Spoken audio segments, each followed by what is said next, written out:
Protes meledak di Iran setelah rezim setuju untuk melanjutkan kesepakatan damai dengan Amerika Serikat. Dan yang muncul di jalanan bukanlah gambaran kemenangan, melainkan tanda adanya perpecahan internal.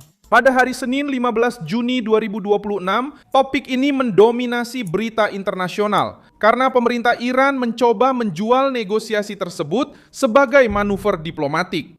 Namun, basis paling radikal dari rezim itu sendiri melihat hal yang berbeda. Mundur di hadapan Trump, kehilangan kendali atas Selat Hormuz, dan ketakutan akan penyerahan politik yang disamarkan sebagai jeda.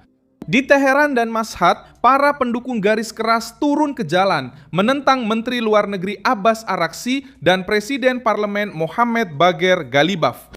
Mereka menuduh kedua orang itu membuka jalan bagi sebuah konsesi yang memalukan.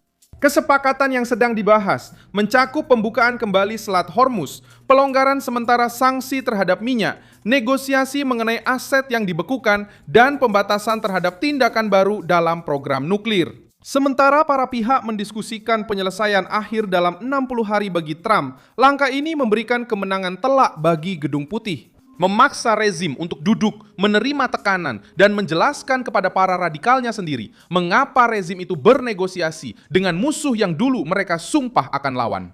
Bagi Iran, krisis tetap berada di dalam negeri. Itulah yang diberikan oleh kesepakatan tersebut. Mengapa kelompok garis keras panik?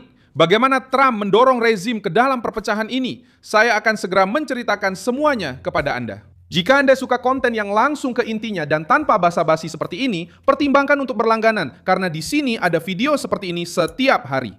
Pemberontakan dimulai karena kelompok paling keras dalam rezim tidak menerima narasi resmi tentang kemenangan.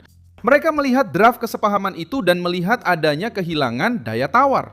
Reuters melaporkan bahwa teks yang dibahas mencakup pembukaan kembali Selat Hormuz secara langsung untuk kapal-kapal dagang dan pencabutan bertahap blokade laut Amerika terhadap pelabuhan-pelabuhan Iran.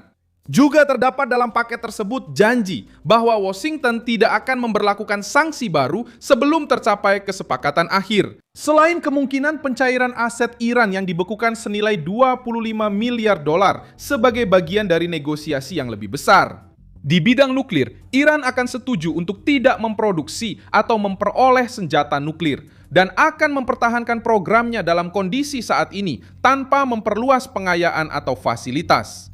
Sementara diskusi akhir belum tercapai, bagi kelompok radikal ini bukanlah kemenangan, melainkan rezim menerima batasan. Setelah berminggu-minggu mengatakan tidak akan menyerah, protes langsung ditujukan kepada Abbas Araghchi dan Mohammad Bagher Ghalibaf. Jerusalem Post mencatat adanya demonstrasi di Teheran dan Machhad dengan para pengunjuk rasa menuduh Araghchi sebagai aib nasional dan menuntut Ghalibaf atas apa yang mereka sebut sebagai darah yang ditumpahkan oleh pemimpin. Targetnya tidak dipilih secara kebetulan. Araghchi, bukan Ghalibaf, adalah wajah diplomatik dari negosiasi tersebut. Ghalibaf adalah nama kuat dalam struktur politik Iran dan tampak terkait dengan upaya membela kesepakatan sebagai jalan keluar yang mungkin. Trump memasiku krisis ini dengan keuntungan politik yang jelas. Tekanan militer, ekonomi, dan diplomatik telah menempatkan Iran di meja di mana setiap konsesi menjadi amunisi melawan rezim itu sendiri. Sementara sebagian media barat mencoba menganggap kesepakatan itu sebagai tanda mundurnya Amerika yang suram, reaksi di dalam Iran menunjukkan pemahaman yang berbeda. Jika ini adalah kemenangan mutlak bagi Teheran, para militan rezim tidak akan berada di jalanan, menuduh para negosiator mereka sendiri melakukan pengkhianatan. Ledakan internal ini menunjukkan bahwa kesepakatan tersebut benar-benar menyentuh titik sensitif. Negosiasi ini tidak lagi sekedar percakapan antara para diplomat, tetapi telah berubah menjadi perebutan kendali politik di Republik Islam. Masalah Araghchi dan Ghalibaf bukan hanya di jalanan, melainkan juga suasana ketidakpercayaan yang sangat dalam yang tercipta di antara para ulama, militer, dan faksi politik. Berita yang beredar menunjukkan bahwa rezim mengalami kesulitan untuk meyakinkan sekutu-sekutunya sendiri bahwa mereka masih memegang kendali dalam permainan.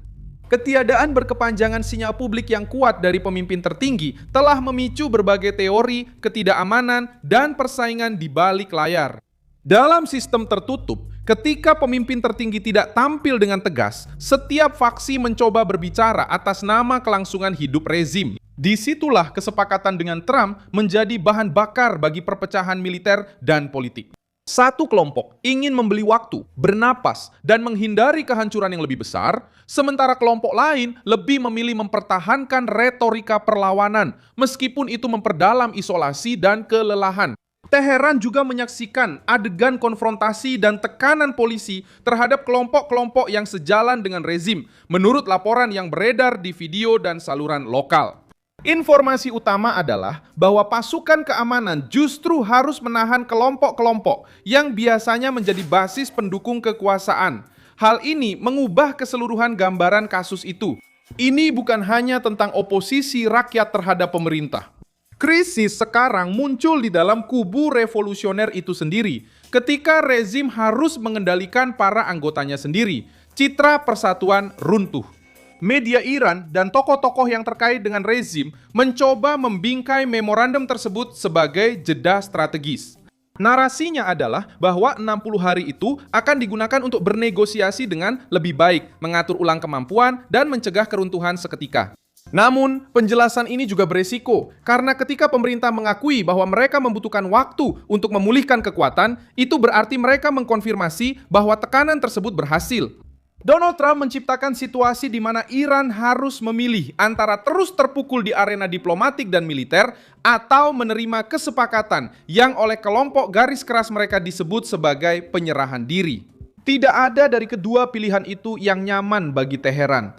Israel juga masuk dalam persamaan ini sebagai faktor penentu. Reuters mencatat serangan yang datang dari Lebanon ke utara Israel pada awal Juni dan pencegatan roket di tengah ketegangan dengan Hizbullah. Ini penting karena setiap kesepakatan dengan Iran akan terhambat oleh perilaku kelompok-kelompok yang bersekutu dengan Teheran.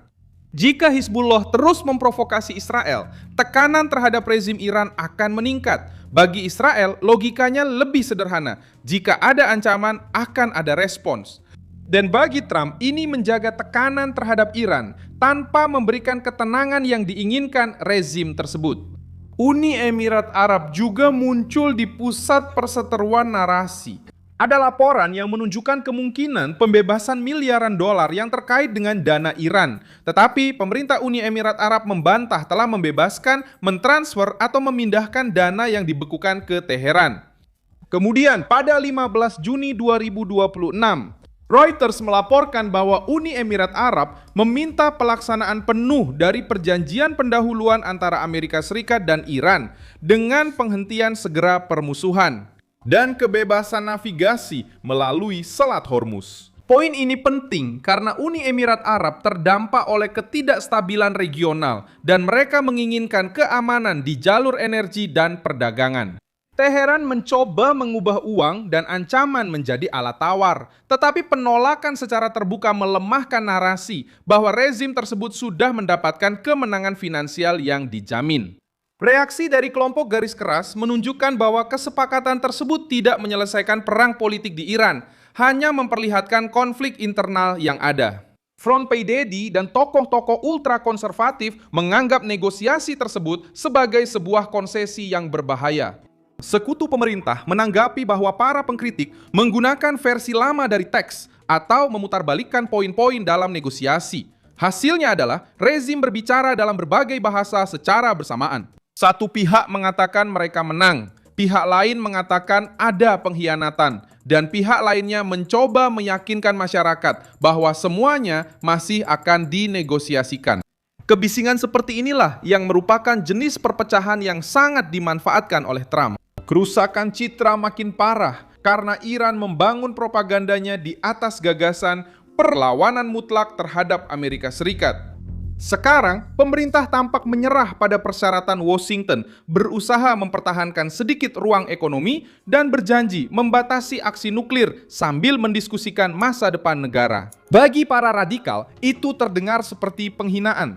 Bagi Trump, ini adalah bukti bahwa sanksi, kekuatan militer, dan negosiasi keras dapat menghasilkan hasil tanpa memperlakukan rezim sebagai mitra yang dapat dipercaya. Saya Milson Alves, seorang internasionalis, dan tujuan saya adalah membuat Anda tetap terinformasi dengan kebenaran setiap hari. Tautan berita ada di deskripsi video. Beri like pada video ini, subscribe ke channel, dan di akhir, lihat komentar-komentarnya agar Anda bisa lebih terlibat dengan komunitas. Wilson Alves, salam.